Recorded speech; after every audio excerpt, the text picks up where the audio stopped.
হয়, ২৬ বিধানসভা নিৰ্বাচনৰ মাজত মাত্ৰ কেইটা দিন শাসক বিৰোধী সকলো প্ৰাৰ্থী এতিয়া নিৰ্বাচনত প্ৰচাৰ চলা পৰিলক্ষিত হৈছে। মই বৰ্তমান উপস্থিত আছোঁ খুমটা সমষ্টিৰ অন্তৰ্গত লেটেকু বস্তিত দেখিবলৈ পোৱা গৈছে বিজেপিৰ প্ৰাৰ্থী মৃণাল শইকীয়াই পুৱাই চাইকেল লৈ ঘৰে ঘৰে প্ৰচাৰ চলোৱা পৰিলক্ষিত হৈছে। সমগ্ৰ দৃশ্য মোৰ কেমেৰা পাৰ্চনে দেখুৱাব যে ব্যক্তিক্ৰমীভাৱে এবাৰ দেখিবলৈ পোৱা গৈছে খুমটা সমষ্টিৰ বিজেপিৰ প্ৰাৰ্থী মৃণাল শইকীয়াই চাইকেল চলাই পুৰাই মানুহৰ ঘৰত যে চাহ খাই তেখেতসকলে প্ৰচাৰ চলোৱা পৰিলক্ষিত হৈছে। মই তেখেতৰ ওচৰলৈকে যাব বিচাৰিছোঁ। দেখিবলৈ পাইছোঁ তেখেতে এঘৰ মানুহৰ চোতালত আহি তেখেতে কথা পতা পৰিলক্ষিত হৈছে। মোৰ সৈতে তেখেত আছে, তেখেতৰ পৰা মই মন্তব্য লৈছোঁ। দেখিবলৈ পাইছোঁ আপুনি ব্যক্তিগতভাৱে যে প্ৰচাৰ চলাইছে চাইকেল লৈ পুৰাই দেখিবলৈ পাইছোঁ লেটেকু বস্তি এঘৰ আহি প্ৰচাৰ চলাইছে, কি ক'ব? ৰাতিপুৱা মই সদায় চাইকেল চলোৱা মোৰ অভ্যাস আছেই। মোৰ আমাৰ 10 কিলোমিটাৰ ৰেডিয়াছত যিমান গাঁও আছে সেইবিলাকত মই চাইকেল চলাই ঘূৰি ফুৰোঁ। বাকী কালি লেটেকু বস্তি আহিলোঁ মোৰ ফুলনি, তাতে থাকিলোঁ আৰু চাইকেলখন মই লগতে লৈ আহিছিলোঁ, কাৰণ আকৌ ইয়াত চাইকেল বিচাৰি ফুৰিব লাগিব। মানে ৰাতিপুৱা চাইকেল লৈ বস্তি যিবিলাক জেগাত মই যোৱা নাই, যিবিলাকত গাড়ীয়ে যাব নোৱাৰে, সেইবিলাকত তেনেকুৱা জেগাত আহি পেলাই এঘৰ মানুহত আকিলা হাজদাত তেওঁৰ ঘৰতে চাহ খালোঁ। আৰু মই গ'লে ৰাইজবিলাক ওচৰৰ গোট খাই যায় আৰু তেওঁলোকৰ সমস্যাবিলাক গম পাওঁ, কি মনত আছে কথা।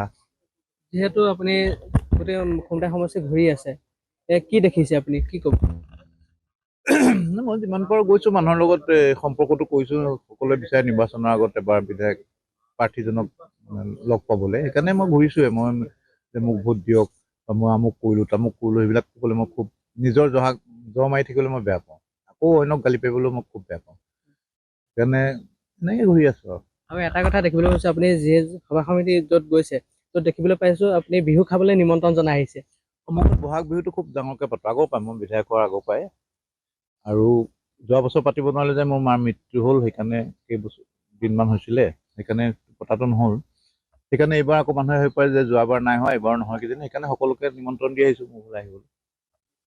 নিশ্চয় এইগৰাকী বিজেপি প্ৰাৰ্থী মৃণাল শইকীয়াই দেখিবলৈ পাই আছে পুৱাই এনেদৰে আহি খুমটা সমষ্টিৰ অন্তৰ্গত লেটেকু বস্তিত এঘৰ মানুহক যিহেতু আহি চাহ খোৱা পৰিলক্ষিত হৈছে। মোৰ সৈতে এগৰাকী বাইদেউ আছে, যি ঘৰ বাইদেউ তেখেতৰ পৰা মন্তব্য লৈছোঁ। কি ক'ব আপোনালোকৰ ঘৰত আহি যিহেতু মৃণাল শইকীয়া ডাঙৰীয়াই পুৱাই আহি চাহৰ জুতি লৈছে, কি ক'ব?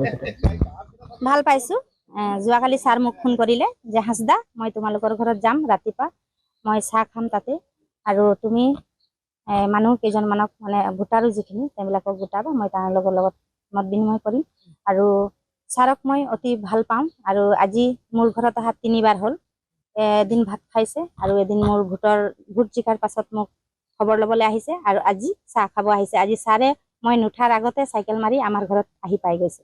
মই সেইকাৰণে বহুত সুখী হৈছোঁ। আৰু ছাৰক মই আগতো নাম শুনো, আমাৰ পেহী ঘৰ আছে, খুৰা ঘৰ আছে, মই ছাৰৰ নাম শুনি থাকোঁ।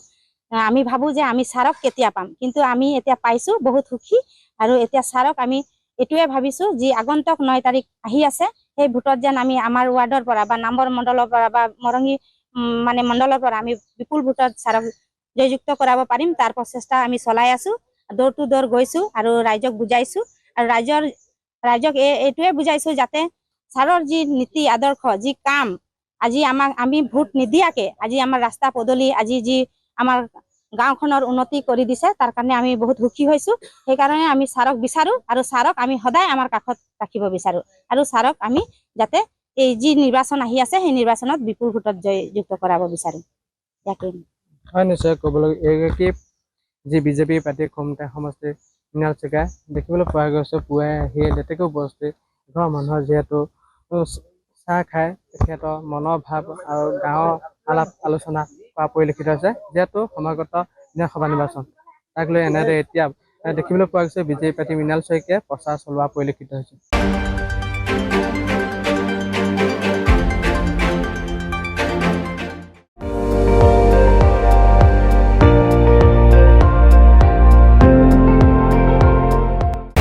আপুনি চাই আছে ND24, সৰ্বশ্ৰেষ্ঠ নহয় সৰ্বোত্তমৰ দৌৰত।